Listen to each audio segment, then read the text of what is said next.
my first love was not him. 6 months later, we're engaged. A year later, we're married. And were you still in love with the other man, kind of? Absolutely. Husbands are supposed to be home at night with their families. When you are living in turmoil, right, you have to find your happy.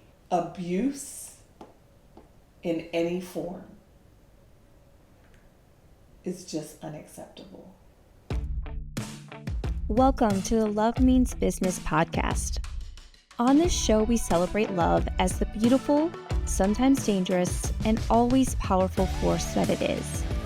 I'm your host, Emily Green, an agency founder, business consultant, professional speaker, mom, wife, and survivor of toxic love. From the highest of highs to the lowest of lows, on each episode, we will explore true stories of dark love and how sometimes our personal struggles can lead to our greatest professional passions. Welcome to the third episode of Love Means Business. I'm excited to have Monique here today in the studio. Thank you so much for being here. Thank you for having me. So, Monique is a community-driven leader, author, and philanthropist with over 30 years of experience in sales, service, and hospitality management. Inducted into Charlotte, North Carolina's Women's History Hall of Fame in 2018. That's amazing, by the way. Monique is known for her extraordinary heart and unwavering dedication to empowering others. In addition to her community work, Monique is a brand storyteller and sought-after public speaker and author of 5 books, including her latest, Unclogged, targeting the top 10 mindset cloggers to business success, which I have right here, and I read, and it's amazing. Seriously, I loved it. She is also launching a new merchandise line that ties into the themes of her book, encouraging individuals to get unclogged and find clarity in their personal and professional lives. Monique's dedication to living a rich life goes beyond material wealth. It's about cultivating meaningful relationships, building communities, and developing a positive mindset. So we're going to be talking about your journey today and really how love and relationships have impacted it. So are you ready to dive in? Let's go. Let's do it. So you are truly an inspiration to me. I mean that sincerely. Ever since I met you and I've, followed you on social and we see each other at events and just kind of hear about all these great things you're doing. You've always been such an inspiration, and that heart, you just have a heart for helping others that shines through with everything you do. But one of the things that I always find interesting when I talk to people that are in marketing, branding, or really helping others, a lot of times they don't share their story as much. It's harder for them to do that. And today it's about you. So today we're going to focus on you and really get personal. So I want to really kind of just start at the beginning. I think that's important, as you know, storytelling, to kind of know like where you got started. So tell me about your childhood. Where did you grow up? Tell me a little bit about that. Absolutely. So I am a island girl. Okay. I am originally from Nassau, Bahamas. I tell people I'm a Bahama mama. I like that. I Do you am like a shirt that Bahama says that mama. on it? I need to, right? I need to. Thank you. You're welcome. That's it. Marketing, That's branding. it. Marketing and branding. We're going to have like $1 million of ideas by the end of this conversation. So coming from the Bahamas, island girl, my youth was, I had a very happy youth. Yeah. I really did. We migrated to the United States when I was 7 years old. And the funny part is the reason we moved. The reason we moved is my mother, who is born and raised in the Bahamas, had climatic allergies. Oh. How about that? I don't know very much about allergies. Yes, climatic allergies. Okay. So I'm going to look that up. Yeah, so she had severe asthma, eczema, all kind of things, and it got to the point where my dad was like, we need to do something. Yeah. Because she was having allergy shots every day and just crazy. And so we went to visit. Actually, we were going to be moving to either Canada or England, which is pretty typical for Bahamians. Okay.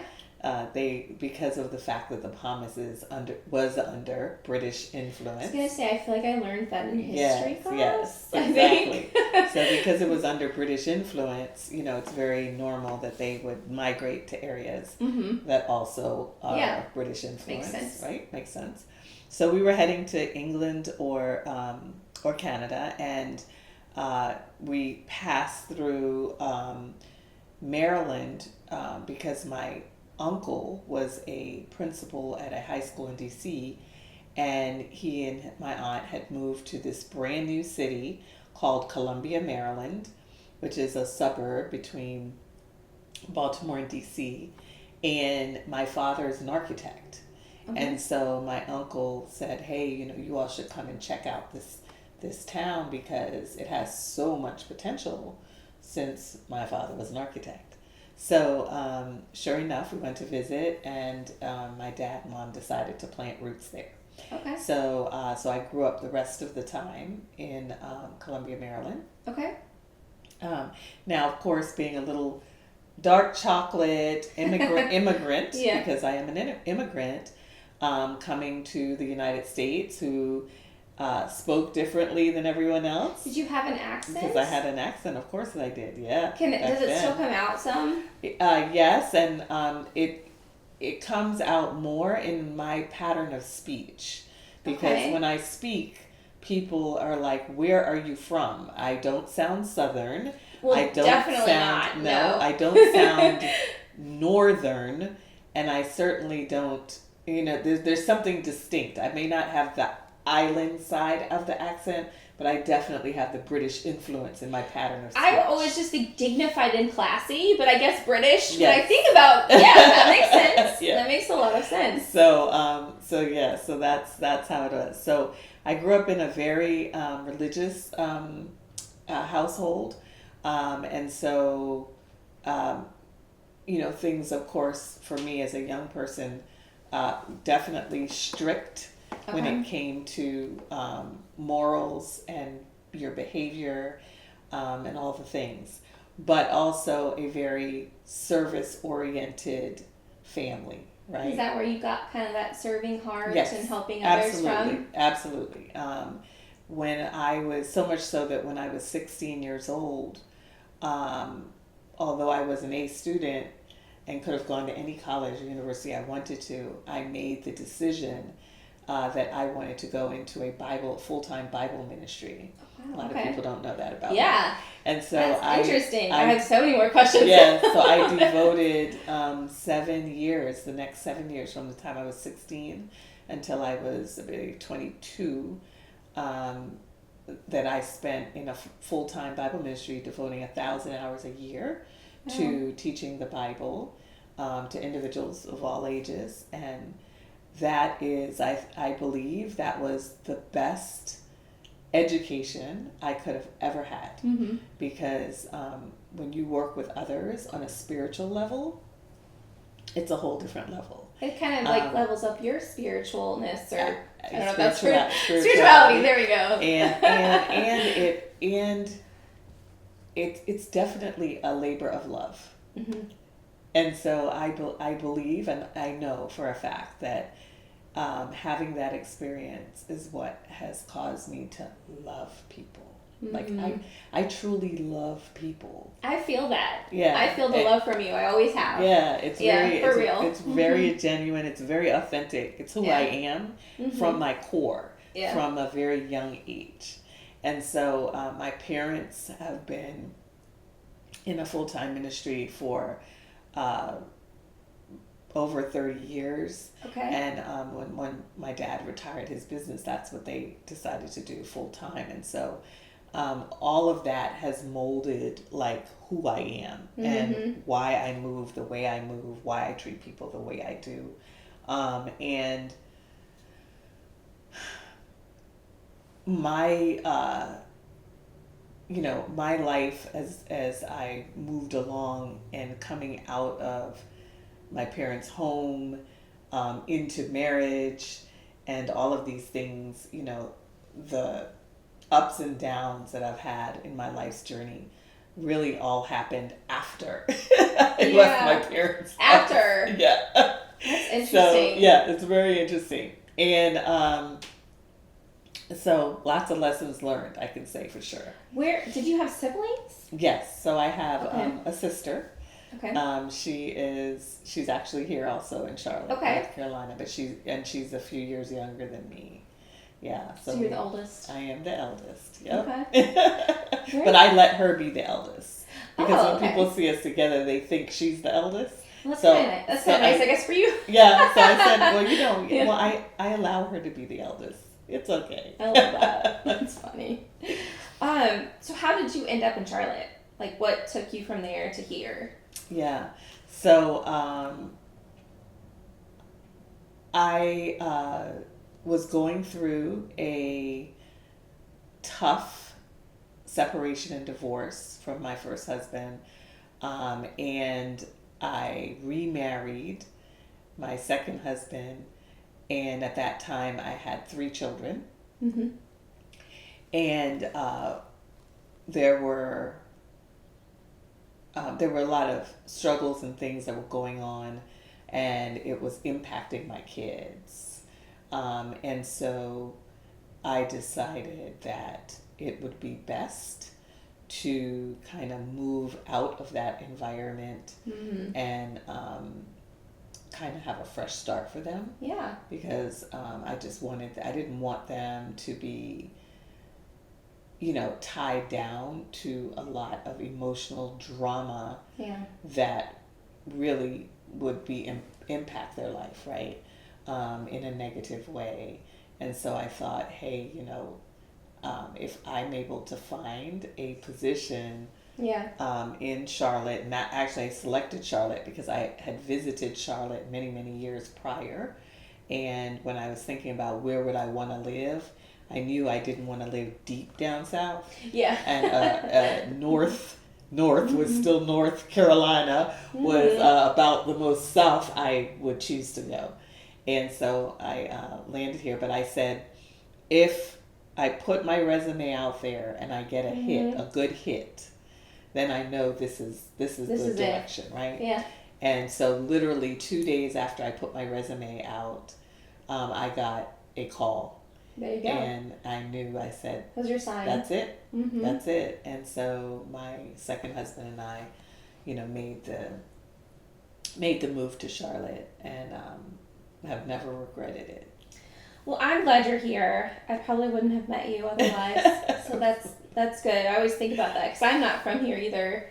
I'm from the Midwest, and apparently I've been told by my husband, who is from here, that I say certain words, and he's like, who says leg and egg like that? I'm Right. like, yeah, I don't see it's weird, but then when he says it, I'm like, oh yeah, Yeah, I do there say is a that difference. differently. Yeah, but it's funny because his southern accent comes out, and I think it's adorable. Yes.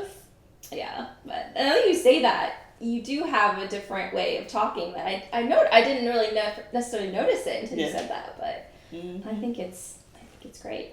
So this podcast is called Love Means Business. Mm-hmm. So we love to talk about love on here. Yeah. And you're just full of love all the way around, as you said, you are. But let's talk about your first marriage. Mm-hmm. Let's dive into that. And let's go ahead. Let's start at the beginning. How did you meet him, your first husband? Yeah. So it's really funny because there's a lesson in how I actually met him. Mm-hmm. And that is that my first love was not him. Okay. It was actually someone else who I totally, to this day, still believe was my soulmate. Aww. However, that individual was 9 years older than me, and he already had 2 children, 2 young kids, And my father felt that was too much for his daughter. It's too much of an age difference and too much responsibility. Too much responsibility, yeah. and that my father just didn't feel that it was what he wanted to see for his daughter. That could be like a movie, like a The Notebook or whatever, where they interfere. So did they interfere or? Absolutely. Really? Oh, geez. And so I was told that was not going to happen, basically, and the relationship was ended, right? Yeah. And so, but what I've learned, therapy is real. Yeah, true. And from a coach that helped me to understand that at the point that I did not speak up for myself at that time. How old were you at the time, though? I was, I think, 20. Yeah. Yeah. But I was still living in my parents' house. It's hard. So it's hard at that age. Hard. Yes. And if you're dependent on them. Yes. And you're also, if you're also, again, you're coming from a religious background, right? And so, and I'm very close to my dad. Love my dad to death. You don't want to disappoint them. Right? You don't want to disappoint them. You don't, so many things, so many variables. And so basically, that would be the first time I would say that I allowed my voice to be silenced. Yeah. There's definitely a lesson there. Yeah. And in allowing my voice to be silenced and not speaking up for myself and fighting for what I felt, I began a pattern of not speaking up for yourself and letting yourself be silenced. Yeah. In all my relationships. And it may, we'll get into that. I don't want to jump into things. But yeah, okay. We're going to table that. I'm going to put that over here. We'll bring that back out later. So then I met the gentleman that I married. I met him at a cookout that my sister was invited to, but because she's younger than me, the only way she was allowed to go to the cookout was if I would go with her. Okay. As happens with siblings, right? Older sibling has to, yeah, right? So we went to this cookout, met him. We had to run back to my house to pick up something, and he decides conveniently he's going to jump in the car with us and come back. And that was how he met my father. Subsequently, unbeknownst to me, he had talked to my dad briefly while we were at the house, and they made an arrangement for him to come visit our place of worship the next day. Okay. Then he was invited to our house to have a conversation with my dad. It's very old school. That's very formal. Then they went down, and this is like the day after I met him. Wow. Then they went in the basement, had a 2-hour conversation. He came up and left. And then my father says, this young man is interested in dating you. He passed the test, I guess. Of your father's, did he have like certain questions and I'm things? Sure he did for 2 hours. I would love to know what those were. And so then he comes up and tells my mom and I that this young man is interested in dating, Monique. And so again, I wasn't the one that picked him. Yeah. Right? But again, out of respect for my dad, right, I felt like obligated that, okay, I need to. So 6 months later, we're engaged. A year later, we're married. And were you still in love with the other man, kind of? Absolutely. Wow. Absolutely. And it was very tough because he was such a close friend of mine and he was devastated. So then when I wind up getting married, he did not come to the wedding, of course. He was so hurt. And that hurt. And it's just, it's that thing. So you had to push those feelings down. I had to push them and suppress. That's not ever a good thing to do. And so, so anyway, life goes on, right? You have to move on. Life goes on. And, so that was that. So here I am now, married at 21. Actually, I got married the same month that I turned 22. So it's pretty quick then, a pretty quick turn around there. Yeah. Okay. And so then begins life, right? But, we began to experience about, I'd say, a year into our marriage, just experiencing some tumultuous things that I didn't understand. Lessons I've learned is that I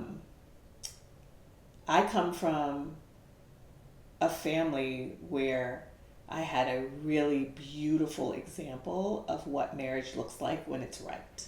Your parents, yeah.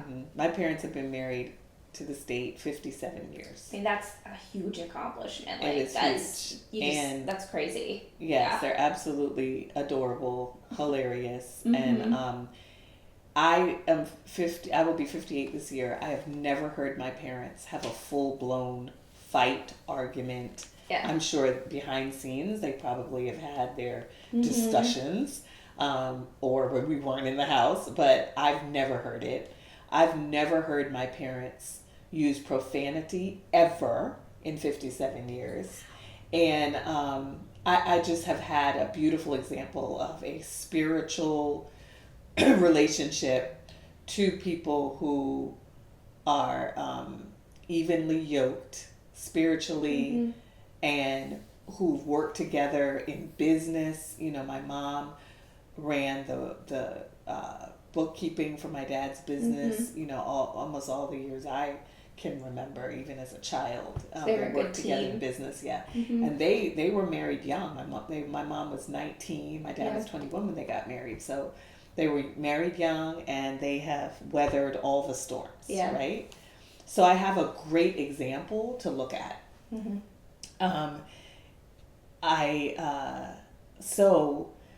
But the thing is, no one prepared me for when it goes wrong. Yeah, because what do you do? Right. Yeah. If you only have this example. Right. What are you supposed to do? You don't even know. You're like, wait, what? Yeah. What? Why is this happening? Yeah. You don't even have the answers for it because you've just not seen it. So if that's the only example you have to look at and emulate, you've not seen the crazy hard times, you don't really even know what that looks like, and that actually that stuff happens, and there's no book that you have to have something to follow and say, this is how you handle this, right?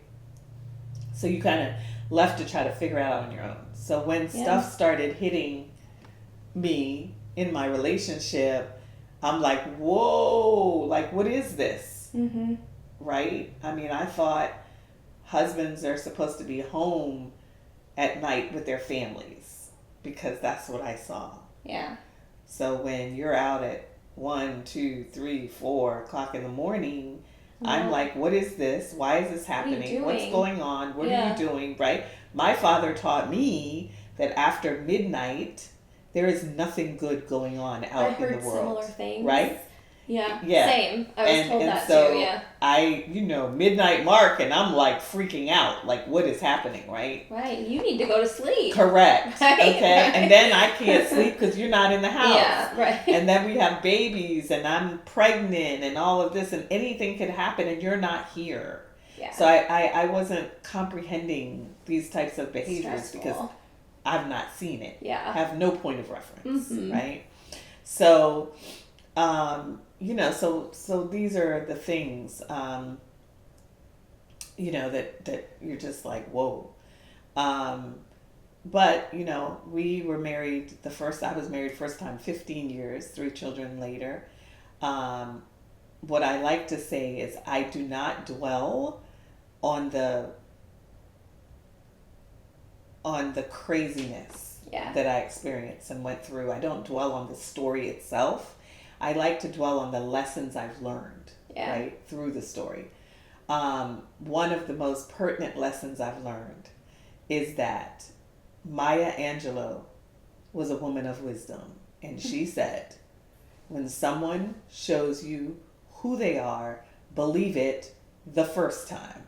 Yeah. And so I can truly say that it has definitely been a flaw of mine, is that because of the love that I have in my heart, when I see absolute insanity, somehow I think I can change that and make it different, and that what I'm seeing is really not what I'm seeing.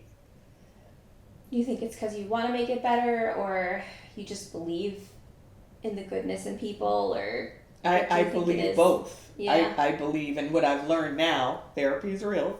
We need your therapist be on here, and what I've learned now. What I've learned now is that I have a pattern of attracting men that have holes. Yeah.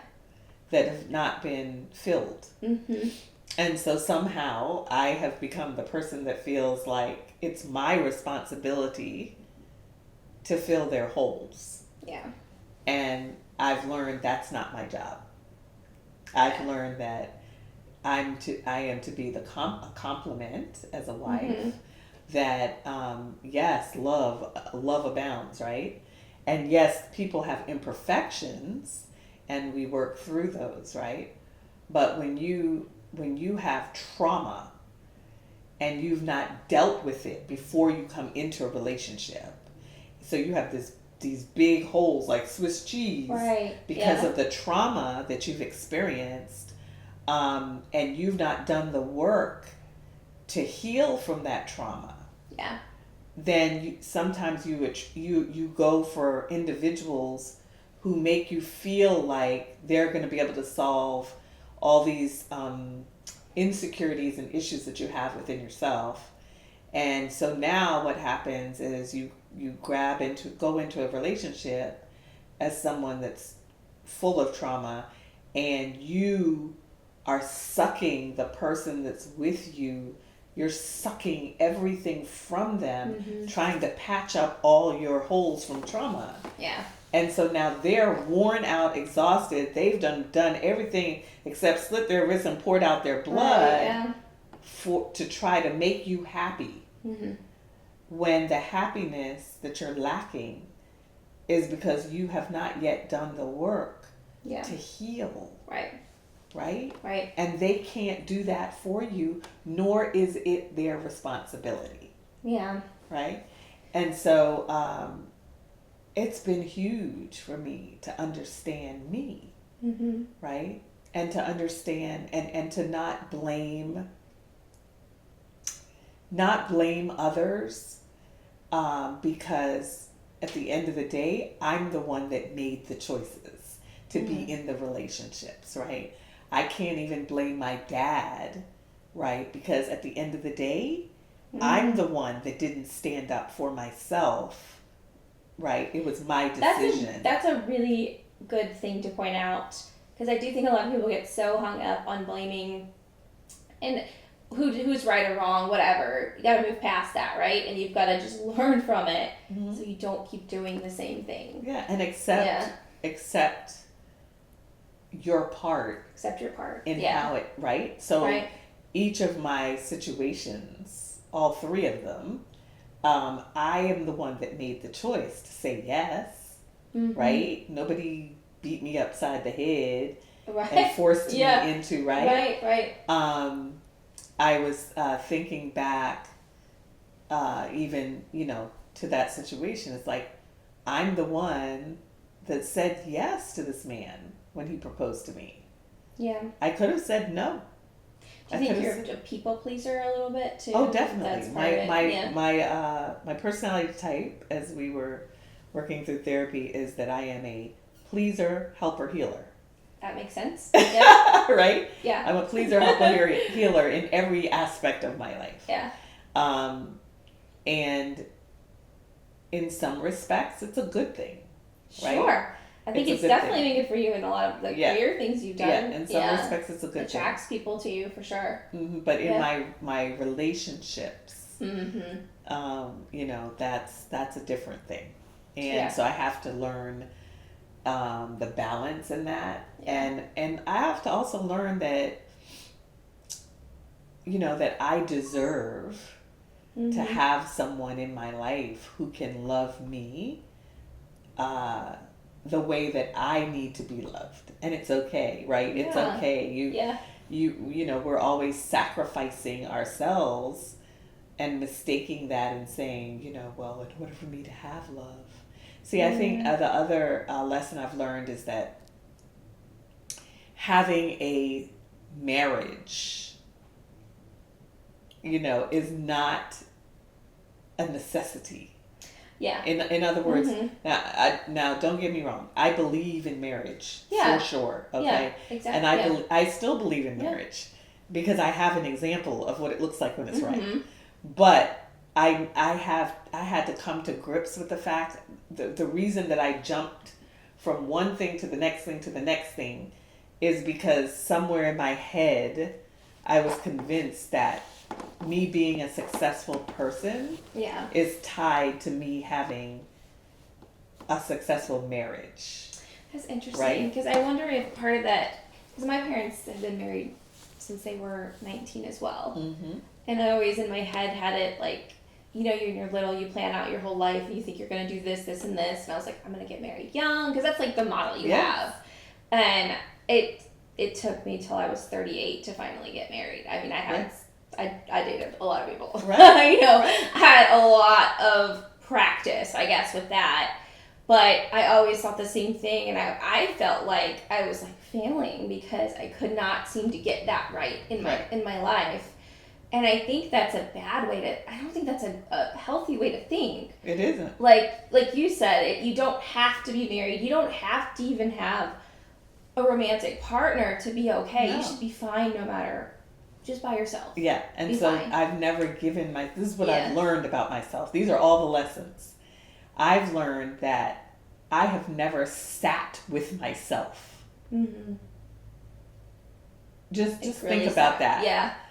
I've not sat with myself. I was in this relationship with the love of my life, right? Yeah. And that was at age 19.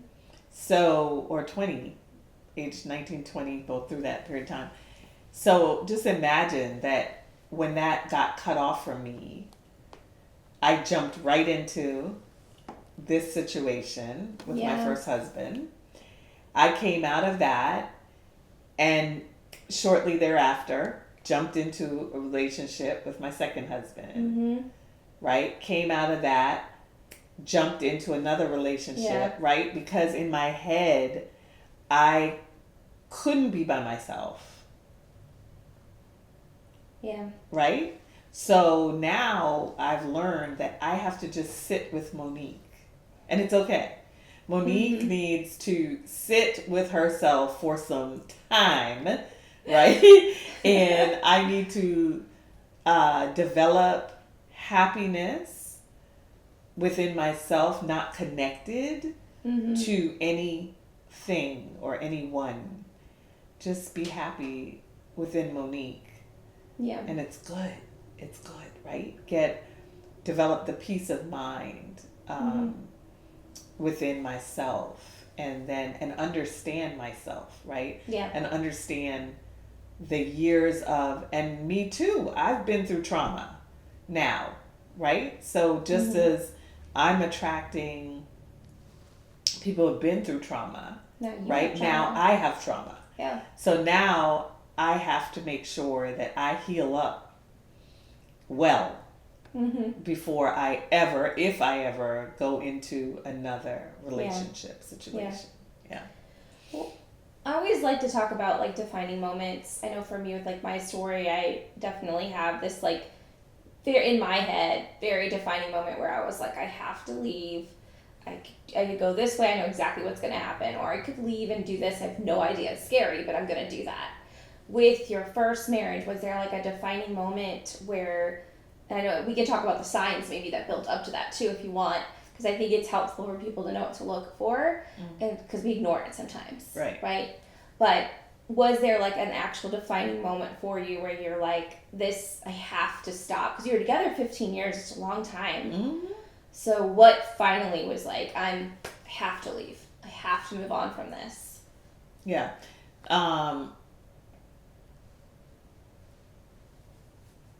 A lot of, so we'll start with one thing. In a marriage, when one party is emotionally, mentally,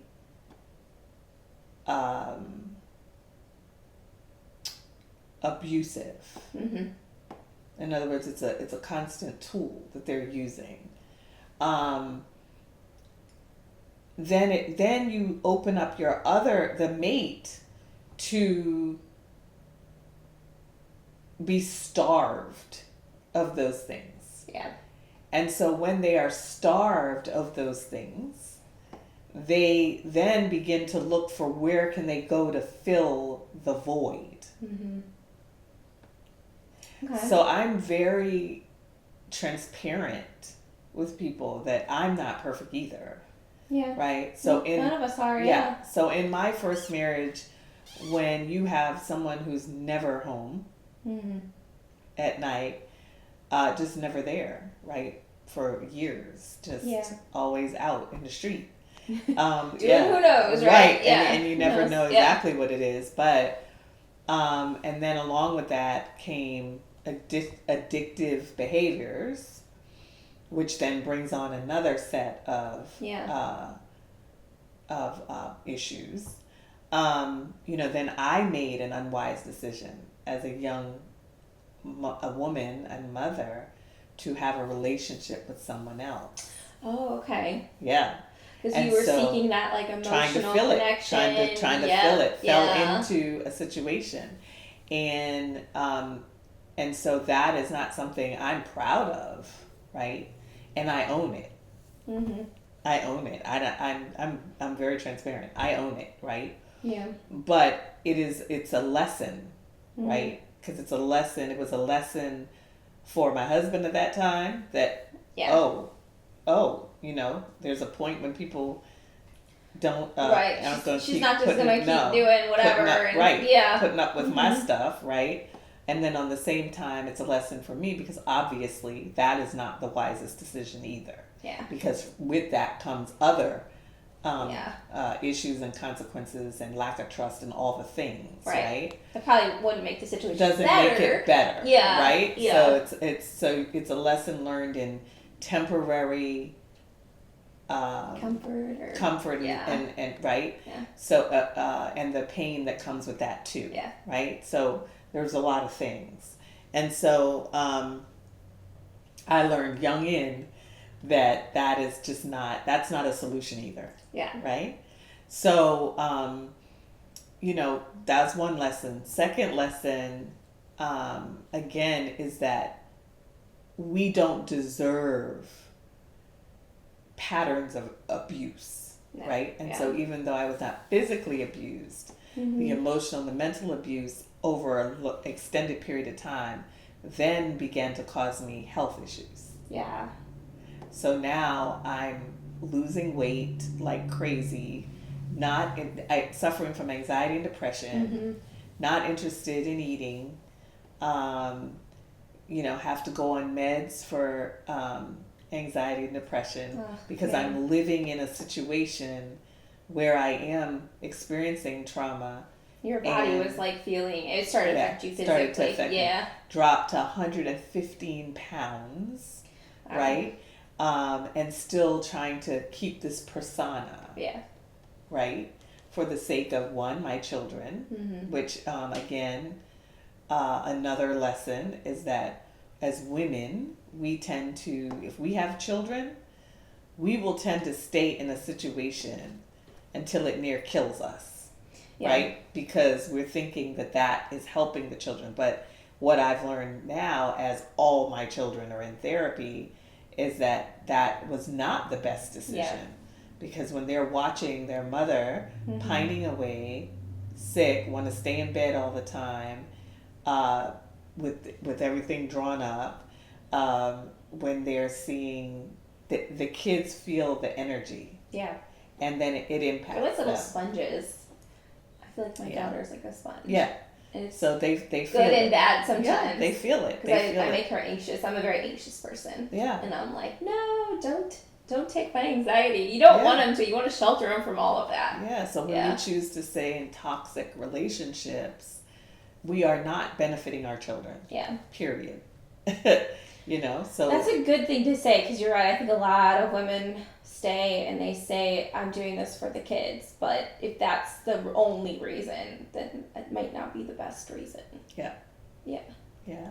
So, so those are some of the things, that I would say pivotal, when it starts impacting your health, there's a problem. Yeah. Stress is real.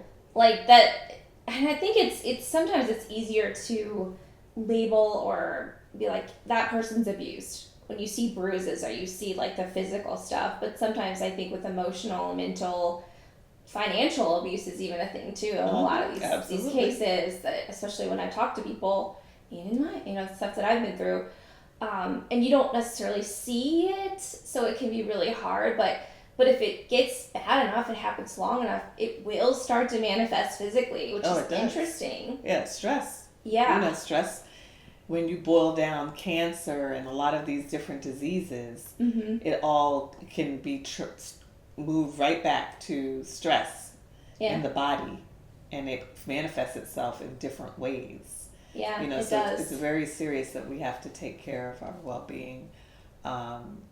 It's very important. And on the mental, how many people absolutely flip out because of just periods of lots and lots and lots of stress all at once. At some point, your mind is like, I can't do this anymore. Yeah.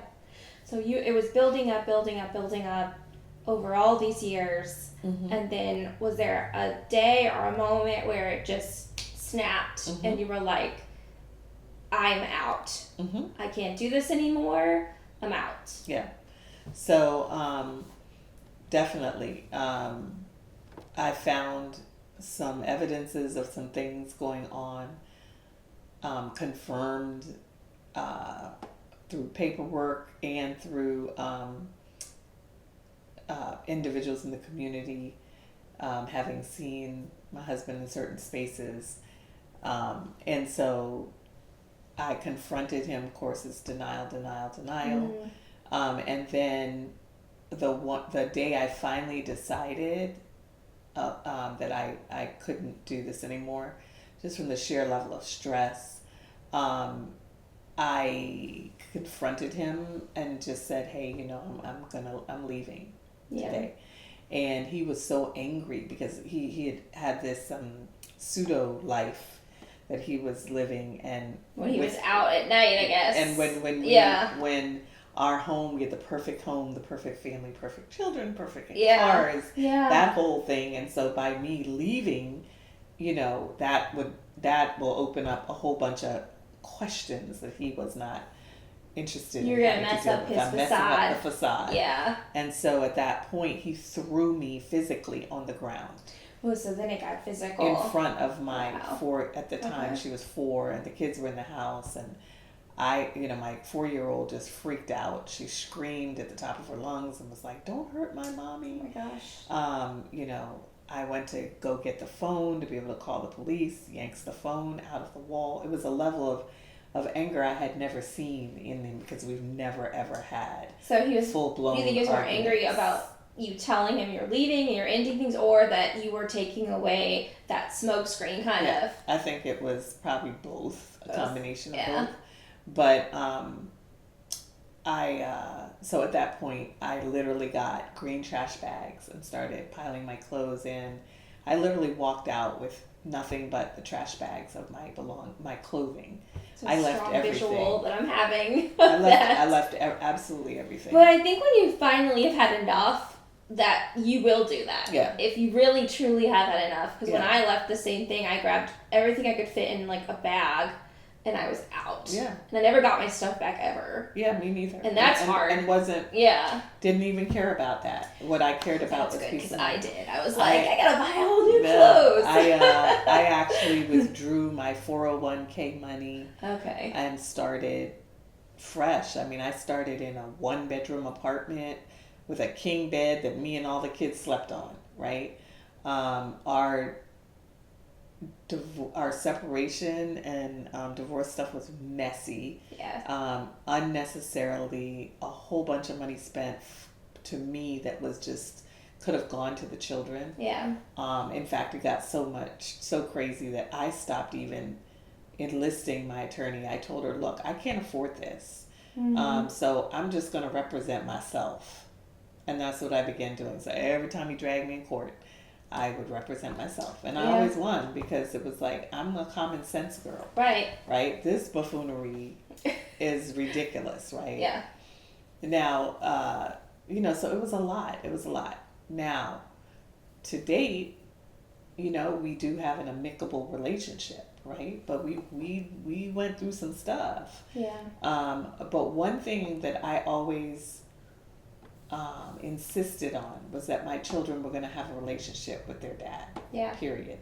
I definitely know how to separate issues, and my issues with him should have nothing to do with the fact that he helped birth these children, and he has a responsibility to them. And so there was a long period of time, when he chose not to have the involvement he needed to have with his kids. But I would put them in the car and drive them back, to make sure that there was some kind of relationship happening. As they got older and started to understand what was going on in his life and his lifestyle, they made their own decisions. And then as they got even older, they each had to address the issues that they were having with him. And that's something I allowed them to work out with him without my interference. But I am not the woman that will withhold That's good. Yeah. children as a punishment because I'm not happy with the individual. And again, that goes back to my belief in love. Yeah. I believe that, love truly does conquer all. And because I'm not in a relationship with someone does not mean that I can't show love. And love will always so many win. kinds of love too. Love will always win for me. It will always win for me. And so, I'm happy I have a relationship that they are clear that I show love, right? So it's important to me that that's clear. Yeah. That I'm interested in their well-being as the father of my children. Yeah. And as individuals that I actually spent a major part of my life with.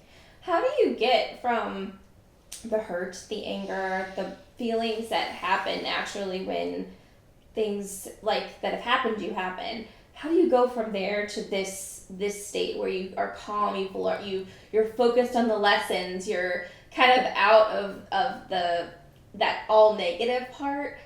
How do you get to the positive? How do you get to where you can start to see the lessons? What would you say to people that maybe are still in the kind of all negative, messy part? Well, I have two things. One is faith, right? I am a woman of faith.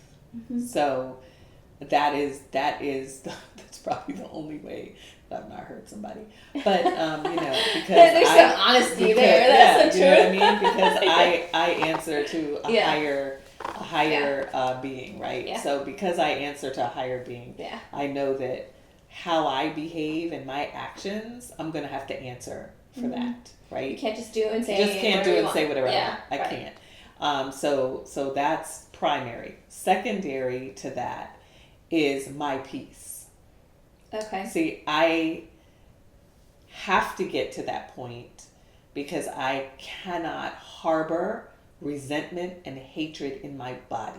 Yeah. Because if I do, if my entire being is about getting back at someone, treating someone in a nasty way, revenge, that spirit is not going to help me have peace. Right. So my way of dealing with them really has nothing to do with them. It has to do with me. So again, it's turning it inward. Yeah, you have to. You have to, or you will hurt people, honestly. Yeah. And so you have to get to a point, a place where you realize that forgiveness has nothing to do with them. That's really... Forgiveness has to do... That's really good. Yeah, forgiveness has to do with you and your well-being and your peace of mind so that you can move forward in your life in a positive way. Because anything other than that will disrupt your peace. I like that a lot. How has all of this stuff you've been through, all of these ups and downs with love, how has that kind of impacted you professionally? Like shaped, what you direct your attention to professionally? Yeah. I do believe, everybody has a vice. Some people it's drugs. Some people it's alcohol. Yeah. Some people it's sex addiction. Pornography, whatever. People have all kind of vices. I believe my vice is work. Okay. I believe that as I look back, that when I'm having the most absolute insane craziness going on behind the scenes, I believe that I redirect that into my work. Okay, I see what you mean by that now. Right. Okay. So I believe that my service to others, my work ethic,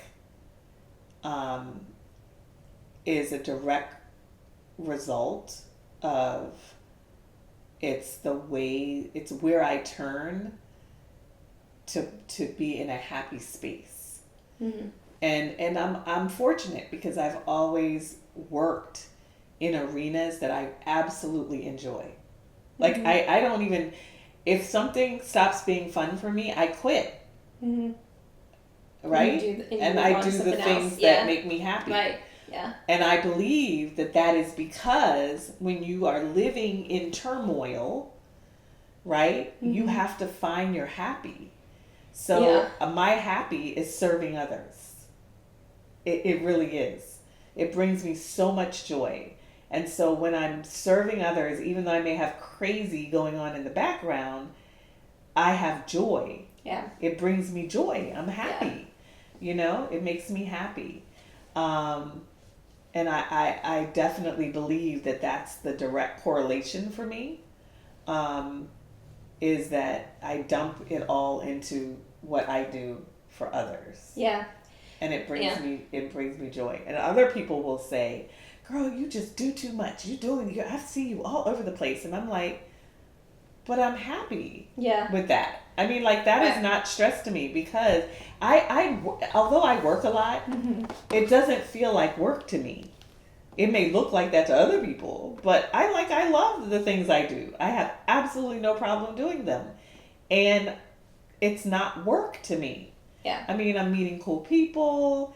I'm helping others to be successful. I'm helping the kids, the youth, building them up, giving people confidence. And it's because of the lessons I've learned that I can bless others that way.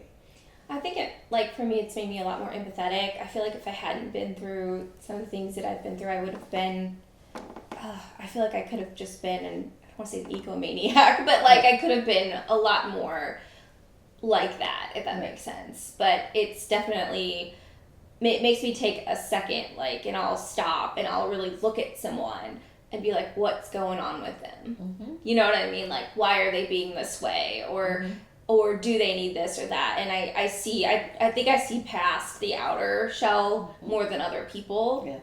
Because I feel like I've had to really break through so much of that myself. Yeah. I don't know. So I think it gives us some superpowers. We do have a superpower. That's kind of cool. It is. Yeah. I said to someone the other day recently, I said, the Bible says that a husband should deal with his wife according to knowledge. And I said, and that's the same principle that I use when I deal with people, because I always say, you deal with some of the most difficult people. And I'm like, well, because I understand them. Yeah. Because I'm going to learn about them before I make a judgment. Right. Because when I understand someone's background and what they've been through, I get it, right? Now, it doesn't mean I necessarily agree with their behaviors. Right. But I do understand them, so it allows me to not take offense so quickly to everything that they do or what they put out, right? Yeah. And so even now, when I look back at, my husband's, I think that's a part of why I'm able to show love and have that peace, is because I now understand them. I understand them much more. It's different. It's harder when you're in the situation. Yeah. But when you're removed from it and you look back, you see and you learn more about, really about their background, right? Like my second husband, I understand him a lot more now. Now, he had addiction issues, but he's gone. He's gotten the help he needed, the therapy he needed. He's like a flip, right? He has come back and made amends, and so he's a different person than what I was married to. But we've had conversations just. He helped me to understand some of the things that in his therapy were revealed to him, so that he understood more about himself and why he behaved the way he did the 12 years he was married to me. But really not just the 12 years he was married to me, really all of his life, the patterns as a result of the trauma that he experienced in his life. And so all the trauma stuff opened up, and he, for the first time, was able to talk about, and actually things he had suppressed, that forgot about, came up. And now he was able to deal with all those things head on and learn coping mechanisms so that the patterns changed. It's good that he worked on himself. He did the work. That's good. Right? That's what we want everyone to do. Yeah. Everyone needs to do that. So, a couple more questions as we kind of conclude. What does forgiveness look like to you? You talked, I think, kind of around it, but we haven't directly addressed that. So forgiveness is different for everyone, but I feel like forgiveness is extremely hard sometimes. For me, the hardest thing has been forgiving myself. How have you forgiven yourself with these things? So that is the first thing. I mean, the mere fact that I can be authentic and transparent and say, hey, I messed up, right? And even though I know the reason I did, it still didn't make it right. Yeah, but you're accountable. You're holding yourself accountable. Very accountable, right? So I think that that's the first thing, is that, just all the guilt that you feel inside of you because you made a mistake, or in trying to just understand why you've made these selections. And, one of my husbands, here's what I learned, again, with Maya Angelou said. One of my husbands said, flat out, when I said, well, we've been dating for XYZ period of time, what are your intentions? And he said, what do you mean? And I was like, what do you mean? What do I mean? Yeah. I mean, I'm like, I think it's pretty clear what I mean. Right. I'm like, I mean, what are your intentions? I mean, are you looking at me as a marriage mate, or, what is this? And he said to me, but again, you're not listening. He said to me, well, I said, are you looking at me as a marriage mate, or are you looking, and he says, marriage? like, I've vowed that I would never get married again. Oh, yeah. And so I said, oh, wow. I said, well, I'm glad you shared that, and I respect that. Mm-hmm. But then I'm definitely not the girl for you, because that's what I'm looking for. I'm not a forever girlfriend. Yeah. And so he was like, he said, well, I just don't understand, what the big deal is about marriage. I just, you can be committed to someone without having to be married. Mm-hmm. And I'm like, well, that could be a point. I said, however, in this country we live in, marriage is a step to solidifying a relationship. And I said, and it's more, for me, it's more than just about a commitment to someone. I think it's from a legal standpoint. I said, I have friends who have been girlfriends for 20 years. Right. And then something happens to that gentleman who they have vested all that time in. They've committed like they're married. Yeah. They get sick, and then the family treats them as though they're nobody. Yeah, even at the hospital. And at the hospital, you have no rights. I said, there's a whole lot more of why it would be important to legalize something and have a real commitment, right, on paper. And if it's that scary to do that, then you got to ask, like, why? Exactly. Why are you so scared to do that? Correct. And so then I said, I think that this is pretty much not going to work because, right? And so I was like, if you're not interested in a relationship that will lead to that, then I need to do something different. Yeah. And it's okay. Like I that told was you, good. That was good I though. totally You said that. I said it, but then they were really thrown off. We didn't speak for like 2 weeks, and then they circled back and said, I really thought about this. I really love you, blah, blah, blah, blah. Mm-hmm. But I look back now and I said, I should have. They showed you who they were. They showed me who they were. The Maya Angelou thing. They said what they said, mm-hmm. but you chose to think that something different could happen. And then so as the relationship, the marriage developed, I really began to feel like I really think that person should have just been by themselves and doing there's a reason that they felt mm-hmm. that way, right? Yeah. And so like they were being true to themselves. They were being true to themselves. Yeah. And and then I almost feel like for them it was almost like I had given them an ultimatum. Right. Rather than just saying, and it's okay. Yeah. Right? And it was okay. I told them I respected that, but when they circled back around, I should have stuck to what I thought. So lessons learned. And it's so hard. Yeah, it's so hard because we want to.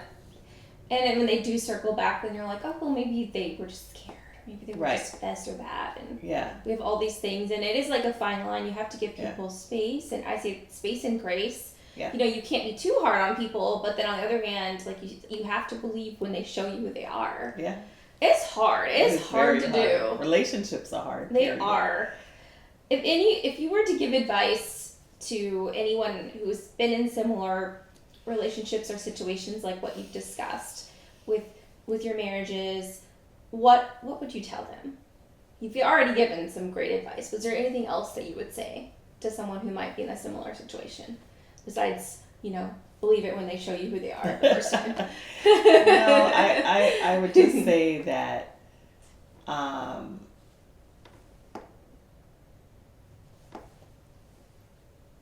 abuse in any form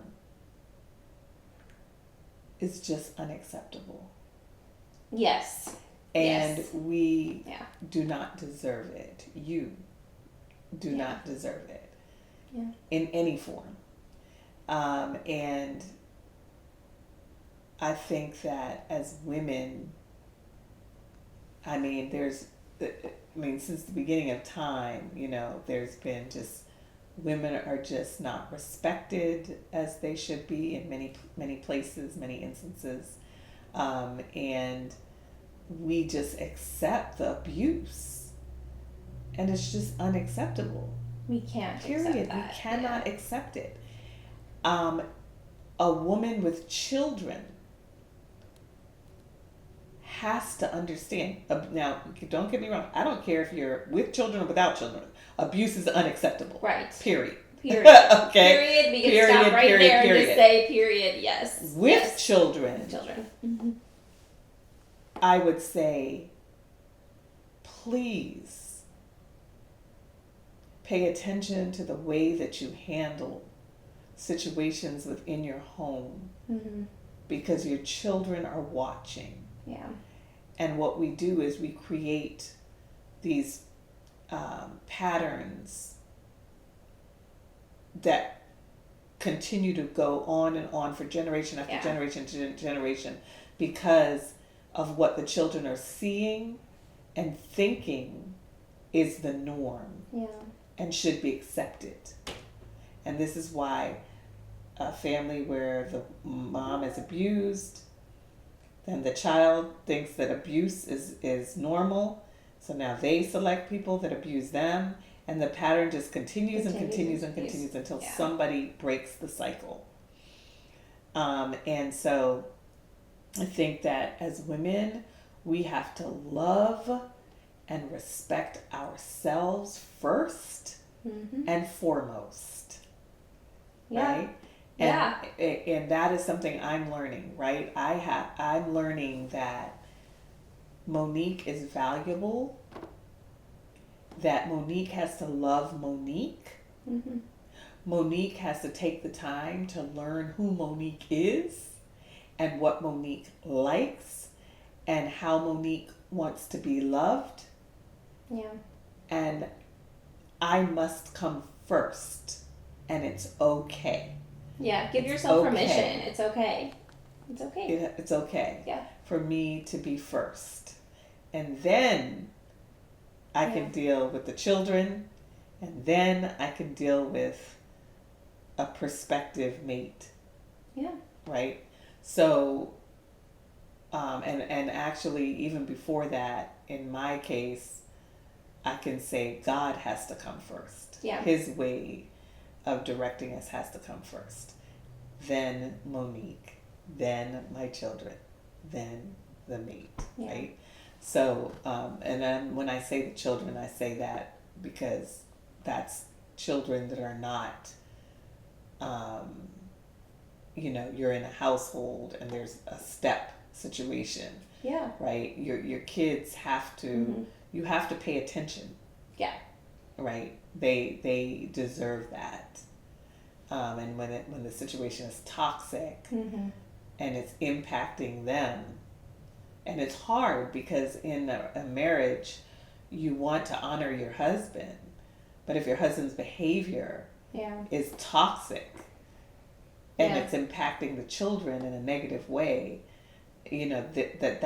that marriage and family life is going to be toppled upside down. So you have to pay attention, and you have to see the signs and see how you can have discussions and communication for it to change. And if it's not going to change, you're going to have to deal with that too, right? These are, well, I hope that everyone that is listening and everyone that watches this is taking notes, because this is some powerful stuff. And I know it's come from, like you said, you put the work in, and that's how you level up. That's how you learn. You have to put the work in. It's uncomfortable, but it's worth it. So thank you for sharing all of this with me today. How can they connect with you if they want to talk to you or learn more about you? They can reach me either directly from my website, which is MoniqueStubbs.com. Okay. Yeah. That's easy enough. Your name. Well, thank you all for listening and watching this episode. Make sure you subscribe and or follow us on YouTube, Apple Podcasts, and Spotify so you never miss a new episode of Love Means Business. Also, make sure to follow us on social media for more behind-the-scenes content and highlights. Remember, love is a powerful force that will impact your life in many different ways. Never let the bad overshadow the good. Keep loving, learning, and leveling up. Thank you so much for being here.